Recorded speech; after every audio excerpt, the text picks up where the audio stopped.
넌 이렇게 시간이 안 가는지 정말 버스 안에서 고인 이불 속에서 고인 고인은 언제나 너에게 고인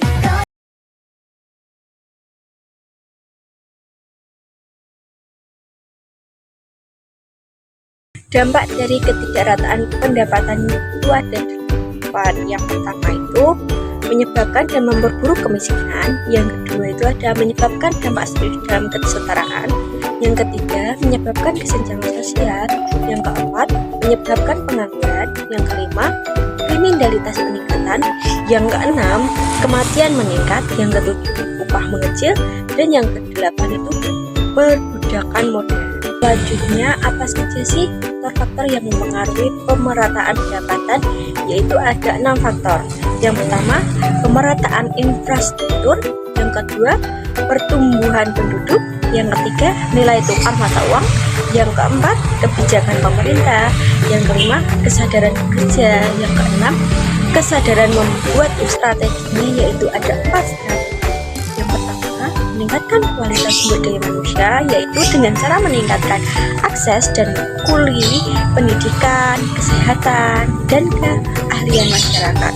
Yang kedua itu meningkatkan investasi dan infrastruktur dengan cara meningkatkan alokasi anggaran. Yang ketiga yaitu meningkatkan diversifikasi ekonomi, yaitu meningkatkan kegiatan ekonomi di berbagai sektor serta subsektor yang memiliki potensi yang nilai tambah yang lebih tinggi.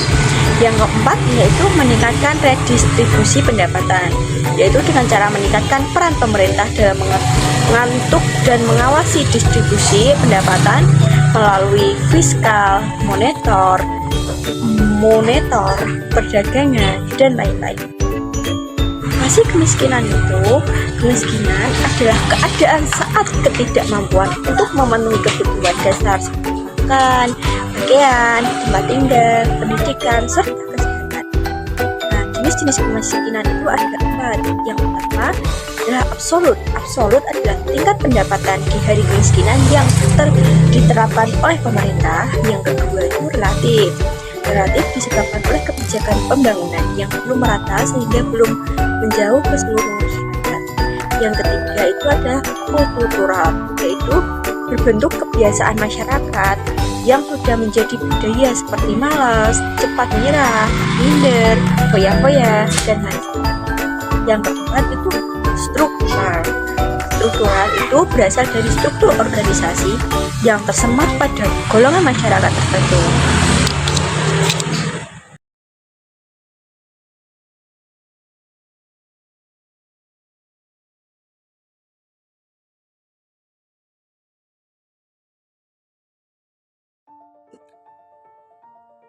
Pasar pesaing sempurna. Apa sih pasar pesaing sempurna itu? Nah, pasar pesaing sempurna itu adalah di mana industri terdapat banyak penjual dan pembeli, dan setiap penjual dan pembeli tidak dapat mempengaruhi keadaan di dalam pasar. Selanjutnya, pasar persaingan tidak sempurna. Nah, pasar persaingan tidak sempurna itu sebuah pasar yang mana si penjual dan pembelinya sangat banyak, tapi dengan barang atau produk yang serupa. Nah, berikutnya juga pasar monopoli. Pasar monopoli itu penguasaan atau produksi atau pemasaran barang atau penggunaan jasa tertentu oleh satu pelaku usaha atau suatu kelompok pelaku usaha. Ya, ada pasar monopolistik. Nah, pasar monopolistik adalah struktur di mana terdapat banyak produsen yang menghasilkan barang-barang yang berbeda dan juga berbeda. Pasar oligopoli. Pasar oligopoli adalah sebuah pasar yang terdiri dari beberapa produsen yang menghasilkan seluruh atau sebagian besar total output di sebuah pasar. Mekanisme pasar menurut konvensional dan evolusi, yaitu suatu proses penentuan tingkat harga berdasarkan dari permintaan dan penawaran. Nah, di mekanisme pasar itu menjadi 3. Yang pertama,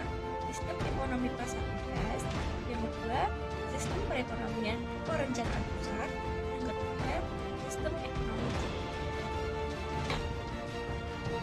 Ada mekanisme pasar Islam. Yang pertama, mekanisme pasar Islam yaitu menentukan harga yang dilakukan oleh pasar, yaitu seperti kekuatan permintaan dan penawaran. Langgaran-langgaran yang menggunakan mekanisme pasar Islam adalah yang pertama, talakhi ruban, yang kedua, mengurangi timbangan, yang ketiga, menyembunyikan barang dagangan, yang keempat, transaksi najas, yang kelima, ihtikar, yang keenam, gaban fahish.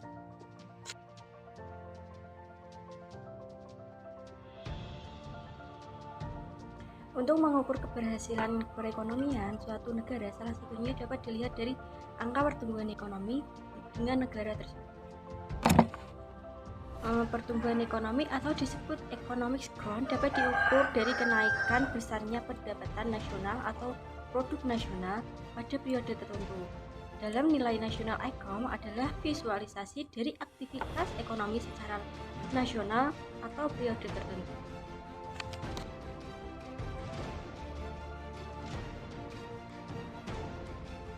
Berikutnya adalah ada faktor yang mempengaruhi pendapatan nasional, itu ada dua. Yang pertama, agrarian demand and supply. Yang kedua, investasi. Apa sih agrarian demand and supply itu? Agrarian demand and supply adalah keseluruhan permintaan masyarakat terhadap barang maupun jasa pada harga tertentu. Sedangkan agrarian supply merupakan keseluruhan penawaran barang maupun jasa yang ditawarkan oleh produsen pada tingkat harga tertentu. Nah, selanjutnya investasi. Investasi itu adalah konsumen dan tabungan atau tingkat belanja dan menyimpan uang masyarakat, naiknya tingkat konsumsi dan menabung dalam masyarakat.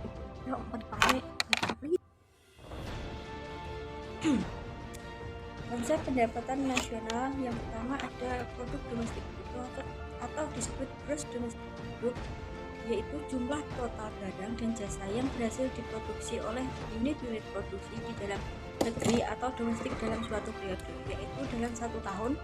Barang-barang yang dihasilkan termasuk barang modal yang belum diperhitungkan penyusutannya, karenanya jumlah yang didapat dari GDP dianggap bersifat bruto atau total. Di produk domestik bruto itu ada rumusnya, yaitu GDP sama dengan pendapatan masyarakat dalam negeri ditambahkan pendapatan asing di dalam negeri. Produk nasional bruto atau gross national product yaitu nilai produk baik barang maupun jasa yang diproduksi oleh masyarakat suatu negara dalam periode. Umumnya dalam 1 tahun, produksi tersebut termasuk yang dihasilkan oleh warga negara termasuk di luar negeri. Misalnya pengusaha Indonesia yang beroperasi di negara lain. Nah, di gross national product itu ada rumusnya yaitu GNP sama dengan pendapatan WNI dalam negeri ditambah pendapatan WNI luar negeri dikurangi pendapatan asing di dalam negeri. Yang ketiga, produk nasional neto atau PNN atau MNP, yaitu jumlah total produk nasional bruto dikurangi dengan penyusutan barang modal. Rumusnya yaitu NNP sama dengan GNP dikurangi depresiasi atau penyusutan barang modal. Pendapatan nasional neto yaitu pendapatan yang dihitung berdasarkan jumlah balas jasa yang diperoleh masyarakat pemilik faktor produksi. Nah, di pendapatan nasional neto ada rumusnya yaitu NNI sama dengan NNP dikurangi pajak tidak langsung. Apa sih pajak tidak langsung itu? Pajak tidak langsung adalah pajak yang bebannya dapat dilihat pada pihak lain seperti biaya penjualan, pajak hadiah, dan lain sebagainya. Pendapatan perseorangan adalah gunanya elemen ini jumlah total pendapatan yang diperoleh oleh masing-masing orang dalam masyarakat, termasuk penghasilan yang didapatkan tanpa harus bekerja. Misalnya PNS yang mendapatkan uang pensiun dalam presentasi. Rumusnya yaitu PI sama dengan pendapatan yang siap dibelanjakan, yaitu penghasilan yang sudah dikurangi dengan pajak langsung sehingga dapat dibelanjakan atau disimpan dalam bentuk investasi. Nah, cara penghitungannya yaitu DI sama dengan PI dikurangi pajak langsung. Selanjutnya ada macam-macam perhitungan pendapatan nasional.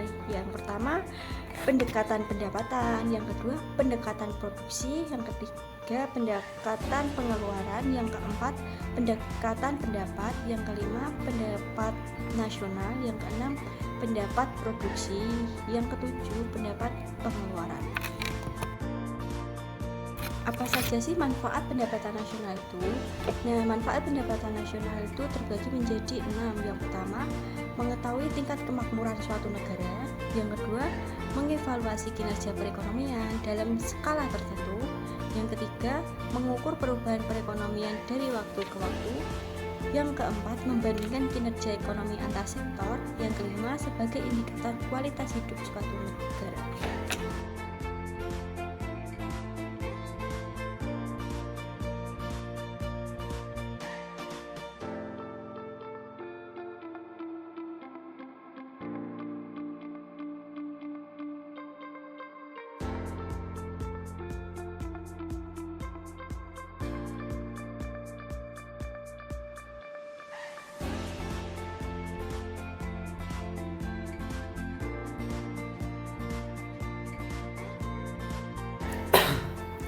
Pertumbuhan ekonomi yaitu proses kenaikan output per kapita yang terus-menerus dalam jangka panjang. Sedangkan pembangunan ekonomi yaitu usaha meningkatnya pendapatan per kapita dengan jalan mengelola kekuatan ekonomi potensial menjadi ekonomi real melalui penanaman modal. Berikutnya ada teori pertumbuhan ekonomi secara historis menurut pertama Friedrich pada tahun 1789 sampai 1846, yang kedua Werner Schomburg pada tahun 1863 sampai 1947, dan Walt Whitman Resourcefolk pada tahun 1916 sampai 1979.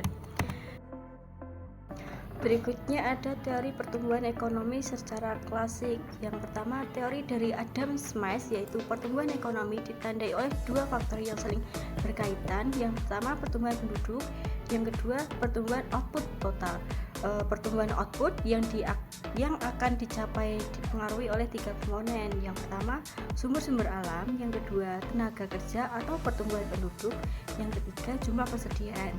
Nah, yang kedua dari David Ricardo dan T.R. Malthus, yaitu pertumbuhan penduduk yang semakin besar hingga menjadi 2 kali lipat pada suatu saat akan menyebabkan jumlah tenaga kerja yang melimpah. Berikutnya ada ukuran pertumbuhan ekonomi, itu ada 3. Yang pertama, produk domestik bruto, yaitu jumlah barang dan jasa akhir yang dihasilkan dalam harga pasar. Yang kedua, PDB per kapita atau pendapatan per kapita, yaitu ukuran yang lebih tepat karena telah memperhitungkan jumlah penduduk.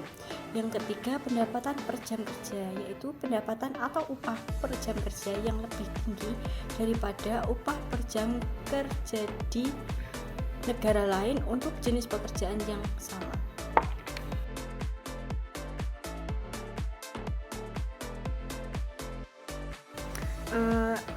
Ada juga perubahan struktur perekonomian nasional, yaitu dibagi menjadi 4.